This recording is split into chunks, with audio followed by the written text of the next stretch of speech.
Hello mga kalisenso, ayan na nga, nagutom ulit tayo at naghanap tayo ng makakain dito sa likod ng palengke. At ayan na nga, mayroon tayong nakitang street foods ulit dito. Oh, ayan ang sauce nila na napakasarap. Alam nyo ba, dito sa likod mismo ng palengke, dito sa ating lugar ay mayroong dinadayo ng mga ibang kaliseners natin dito. At ayan si Madam. Ayan, nakalimutan ko na yung pangalan niya. Pasensya ka na, madam, ha? Pero trending din yung kanyang street foods dito. Mayroon siyang tokneneng. Siyempre, hindi nawawala yung dynamite. Ayan, yung dynamite. Mamaya tikman natin yan. At saka, so, ay ba mga kalisen, nandito na tayo sa likod ng palengke.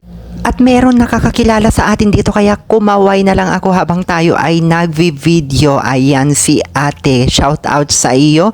At talagang hindi mo maipagkakaila rin dito kay Madam Tintin. Ayan yung pangalan yung kanyang pwesto si Madam Tintin, yung may-ari nitong street foods na to na dinadayo talaga.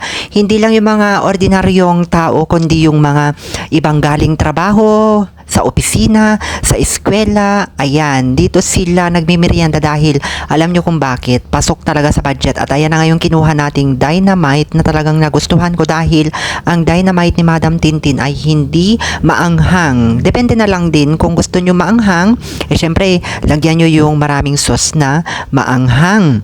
Dahil dito ang daming pagpilian mo na sausawan at ayan na nga, isinausaw ko na yung dynamite natin at tinikman ko at talagang hindi siya maanghang dahil gusto ko yung hindi maanghang na dynamite at talagang napaka crunchy. Tignan nyo, isusubo natin yung dynamite at talagang mawawatak yung dynamite natin sa ating bibig. Ayan, sobrang napaka crunchy at munti ko ang nahulog dyan mga kalisen dahil sobrang natakam ako at nag-crave talaga ako nung pinapanood ko ng pagluluto ni Madam Tintin. At wala akong ibang ginawa dyan mga kalisen kundi mag-video habang subo ng subo, habang nagluluto si Madam Tintin dahil magkandago-gaga sa kanyang mga customer na bumibili dito sa kanyang street foods. At ayan na nga yung ating dynamite, mayroon pang dalawa dito dahil wala yung aking taga-camera, si Aning-Aning. Ayan, yan yung last naming vlog ni Aning-Aning dahil tinawag ako dito sa kabilang side naman daw dahil mayroon tayong kaliseners dito na nagtitinda ng fried chicken, si Kuya.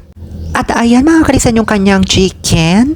Ayan, at ayan din yung kanilang sausawan at pakaway-kaway pa talaga si Kuya dito. At tinanong ko kung ano daw ang nilalagay niya yung ating biniling fried chicken sa kanya. Pero hindi niya sinabi ang kanyang sikreto. At ayan na nga, marami siyang katabi rin dito na nagtitinda na talaga naman dinadayo tuwing hapon mga kalisen.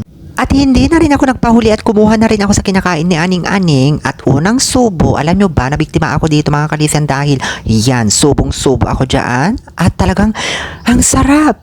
Pero ito pala ay bituka. Bituka pala, hindi pala fried chicken. Pero hindi ako kumakain kasi ng bituka ng manok dahil malansa para sa akin. Hindi sa nagmimitikulose ako. Kaya lang hindi ako sanay na kumakain ng bituka dahil nalalansahan talaga ako. Maliban lang na lang kung ako talaga ang maghuhugas, etc. ganyan. Pero ito, napakain talaga ako ni Aning-Aning at nakakuha pa ako ng isa. At akala ko talaga pusit.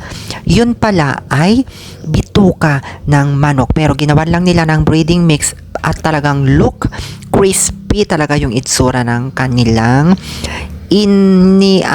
inihain dito na street food. As ayan si Kuya, napakasipag din niya mga kalisen. At dito rin kasama ni Madam Tintin, nakahilera sila at sila yung nagtitinda dito sa likod ng palengke ng Victoria Tarlac. At ayan, dahil nag-crave din si Aning-Aning at bumili siya, pero ang damot niya, isa lang ang binili niya mga kalisen. Oo, isa lang dahil nagmamadali na kami dyan at ewan ko ba sa kanya.